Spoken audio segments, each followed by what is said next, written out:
The planet has become unrecognizable, a wasteland surrounded by orbiting debris. Abandoned cities and towns lie in ruins, while massive heaps of trash and rubble dominate the landscape. The garbage piles are so enormous that they tower over the land like skyscrapers.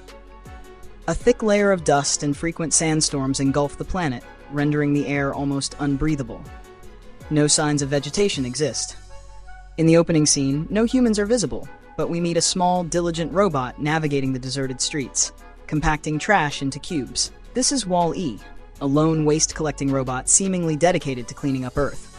His only companion is a cockroach that scurries alongside him as he works. Over time, ℬ𝔯𝔯 has built entire structures out of the compacted garbage, stacking the cubes into towering formations.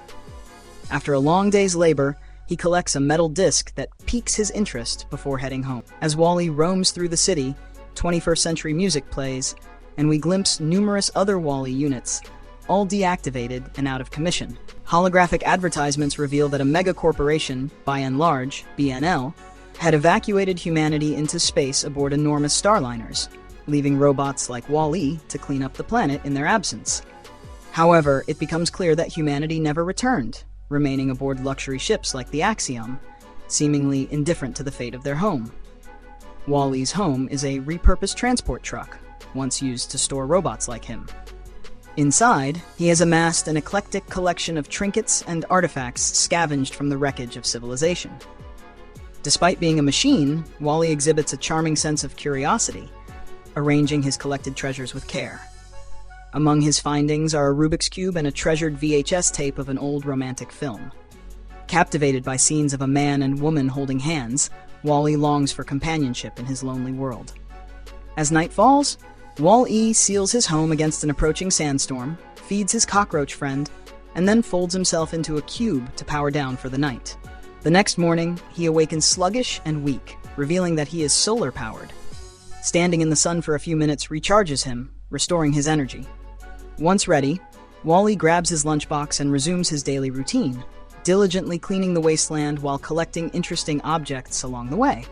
One day, his monotonous life changes when he stumbles upon a locked fridge. Cutting through the metal, ℬ𝔯𝔯𝔯 discovers a small sprouting plant, the first sign of life on Earth in centuries. Overjoyed, he carefully places the fragile plant in a boot and takes it home.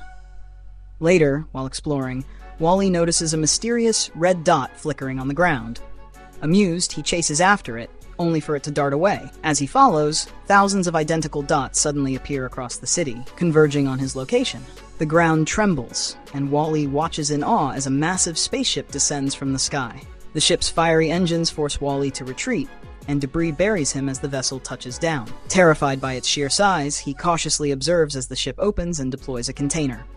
From the container emerges a sleek, advanced, and beautifully designed white robot. As the machine activates, it begins scanning the surroundings with a focused determination. ℬ𝔯𝔯𝔯 remains hidden as the ship departs, leaving the newcomer behind. This robot is unlike anything he has ever seen. She floats gracefully above the ground, capable of swift and precise flight, filling ℬ𝔯𝔯𝔯 with a sense of admiration. Curious but nervous, ℬ𝔯𝔯𝔯 accidentally makes a noise, causing the white robot to instantly turn aggressive.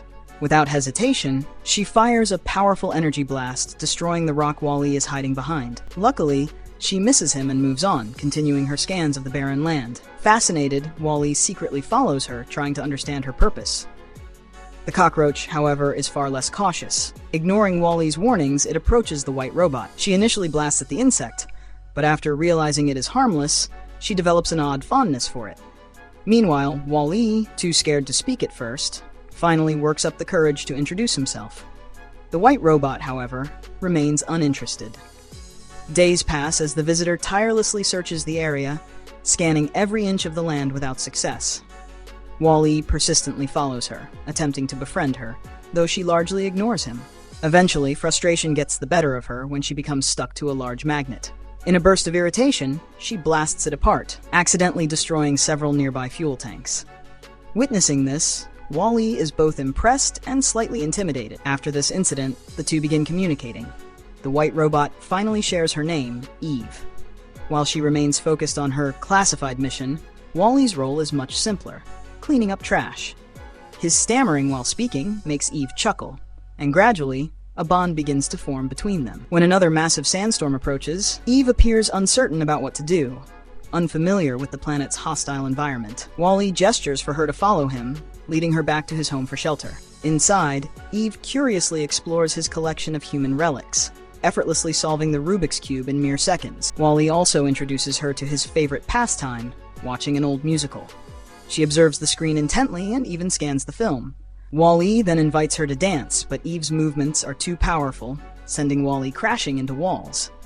Though injured, Wall-E doesn't blame her, and instead repairs himself. He then shows her a lighter, and she becomes mesmerized by the flickering flame. In an attempt to impress her, Wall-E reveals the plant he discovered. The moment Eve scans it, her system flashes green, signaling she has completed her objective. Without hesitation, she collects the plant, seals it inside a protective compartment, and abruptly shuts down. Wall-E, confused and concerned, tries everything to wake her up, but she remains completely unresponsive. He believes something is wrong and takes her outside the next day, hoping sunlight will reactivate her, but nothing changes. Heartbroken, he continues to watch over her, shielding her from harsh weather conditions and taking her on walks through the ruins. Months pass, but Eve never wakes up. Eventually, Wall-E returns to his routine, though he is visibly saddened. One day, while working, he spots the spaceship that brought Eve descending once more. Realizing it has returned to collect her, he rushes home and sees Eve being retrieved. Desperate to stay with her, Wall-E clings to the ship as it departs. As the vessel travels through the solar system, Wall-E marvels at the breathtaking sights of stars, planets, and cosmic wonders. He even recharges himself by extending his solar panels near the sun. Soon, the ship arrives at a colossal space station, the Axiom, where humanity now resides. Inside the repair station, various automated machines begin refueling the smaller probes, while other robots arrive to scan Eve and her fellow droids. Wall-E, however, is grabbed by a mechanical arm. The scanning bots quickly identify him as a foreign, contaminated object. To avoid detection, he cleverly dodges their scans and hides. Meanwhile, when the maintenance drones examine Eve, an immediate green alert spreads across the facility, prompting several droids to carry her on a stretcher and transport her via an elevator. Wall-E, unwilling to leave Eve behind, rushes after her. As they step off the lift, Wall-E is astounded by the massive number of robots speeding around in an organized traffic system. The sheer movement overwhelms him, and he hesitates, frightened by the fast-moving lanes. Summoning his courage, he finally pushes forward. In the process, he stumbles upon humans for the first time, immobile people floating in hover chairs, entirely engrossed in their screens. The passengers barely acknowledge their surroundings, relying completely on service bots to cater to their every need, from delivering meals to handling minor tasks. With so many people navigating on hover chairs, the pathways are clogged with digital distractions, forming a traffic jam. At one point, a man mistakes Wall-E for a service bot and calls him over, requesting a refill for his drink. When Wall-E doesn't respond, the man accidentally tips over, flailing helplessly on the floor. No assistance bot arrives in time, so Wall-E steps in and helps him back onto his chair. The man, grateful for the help, introduces himself as John. When Wall-E eagerly asks about Eve, John, confused, simply tells him that it's not his name. Just then, Wall-E catches a glimpse of Eve moving through the crowd. He dashes after her. Spotting her inside a fast-moving transport vehicle, Wall-E leaps onto it, holding on tightly.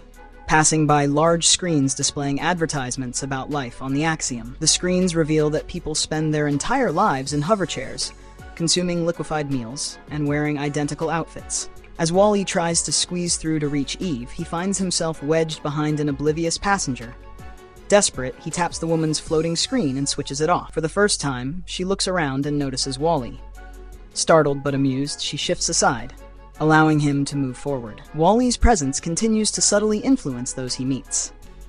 When the transport halts, the woman glances around and notices a massive pool for the first time. Meanwhile, Wall-E enthusiastically waves at an administrative bot, who hesitates before awkwardly attempting to wave back. Determined, Wall-E follows Eve as she is brought to the ship's bridge. Upon arrival, she is scanned, triggering an automated sequence that summons the captain by opening a hidden hatch in the floor. Unintentionally, Wall-E falls through the hatch and lands directly in the captain's quarters. Awakening from his slumber, the captain groggily observes Wall-E, who quickly tries to blend in by mimicking a service bot.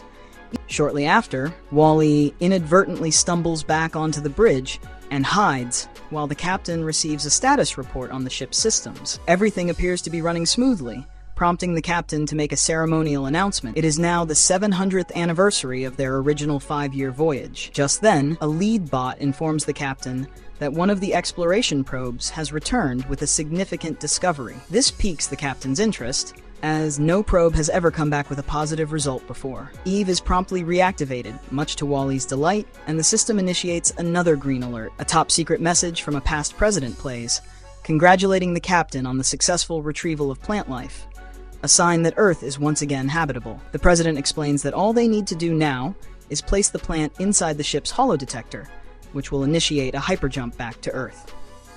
Excited, Wally presents the guidebook to the captain, who struggles to make sense of it. Meanwhile, Eve is shocked to find Wally aboard the ship. She quickly instructs him to stay hidden, but he is too enamored with her to leave her side. As the captain attempts to extract the plant from Eve for further inspection, an unexpected problem arises. It's missing. Despite multiple scans and frantic searches, the plant is nowhere to be found. Frustrated, Eve assumes Wally tampered with it, while the captain suspects a malfunction in Eve's systems. Feeling disheartened, Eve is sent for maintenance, while Wally, determined to remain by her side, greets the captain, who initially recoils in fear. However, Wally's gentle and endearing nature soon wins him over. After Wally and Eve depart, the captain curiously analyzes a small patch of dirt left behind by Wally. Intrigued, he begins researching Earth, captivated by images and information about the planet he has never truly known. Inside the maintenance bay, Eve refuses to interact with Wally, feeling frustrated over the missing plant. As she undergoes diagnostic tests, Wally mistakenly believes she is being harmed. Unable to stand by, he launches into action, attacking the diagnostic drone. In the chaos, he accidentally triggers the control panel, releasing all the defective robots held in containment. The malfunctioning droids, grateful for their freedom, celebrate Wally as their hero. Eve, however, is not amused and chases after the commotion. Their disorderly escape alerts security bots, who attempt to apprehend them. Wally, overwhelmed, prepares to surrender, but Eve swiftly intervenes to protect him. The security system quickly registers the pair as threats, broadcasting their images across the ship and labeling them as rogue robots. Realizing they are now fugitives, Eve and Wally make a run for it. They narrowly avoid capture by cleverly hiding behind a window ledge. Seeking to protect Wally, Eve leads him to an escape pod, hoping to send him safely back to Earth.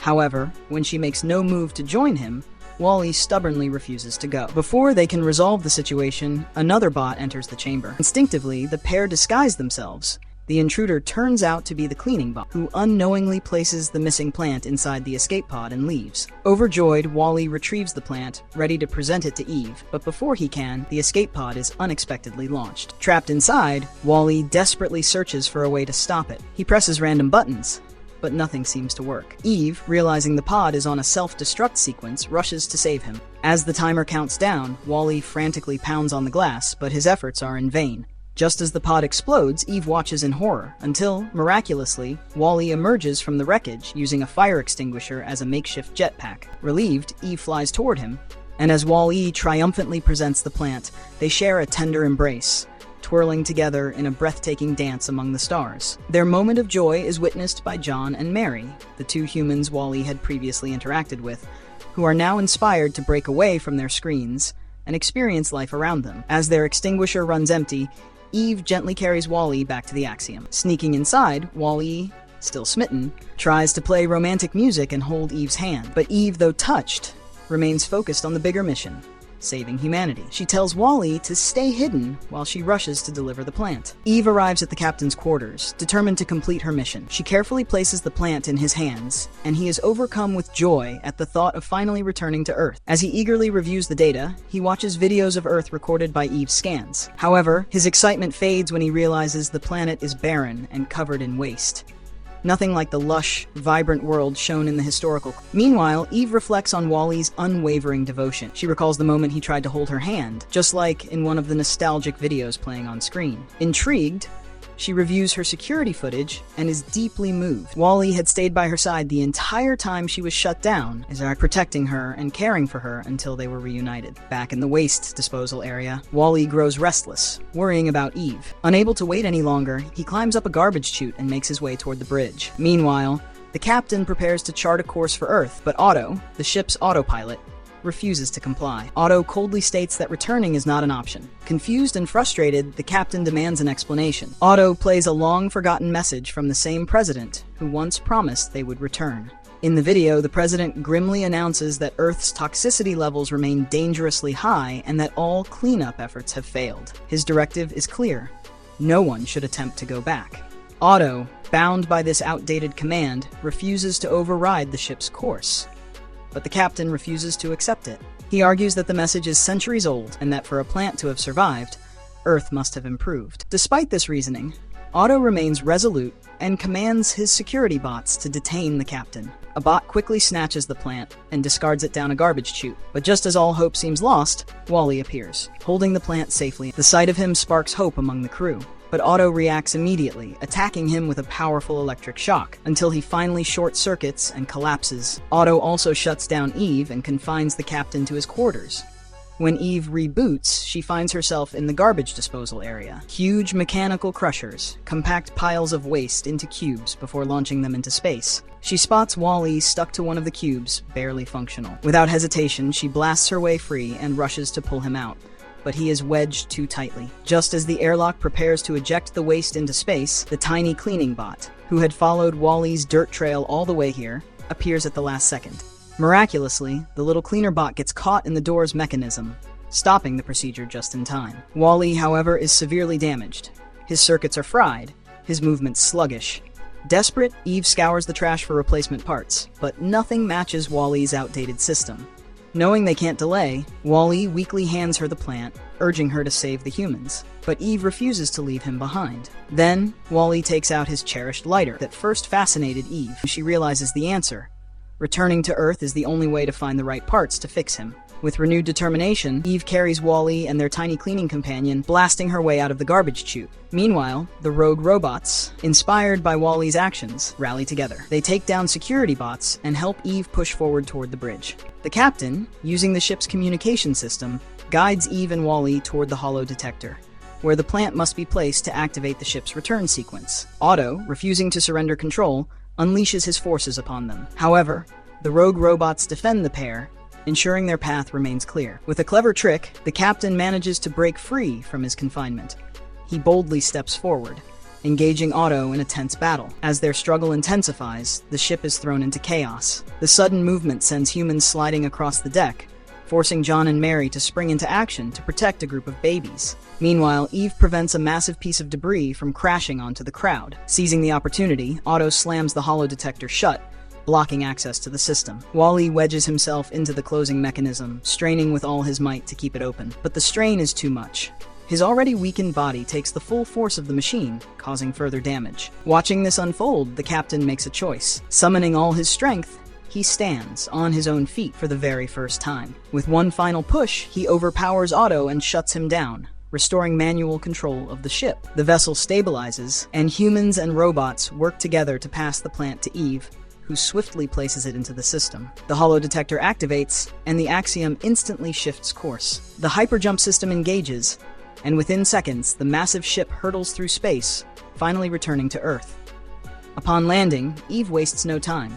She gently lifts Wally and flies him back to his home, where she carefully reassembles him using his spare parts. She connects his circuits, replaces damaged pieces, and recharges him under the sun's rays. After a moment, Wally reboots. But something is wrong. His eyes are dull, his gestures mechanical. He has reverted to his original programming, completely unaware of who Eve is.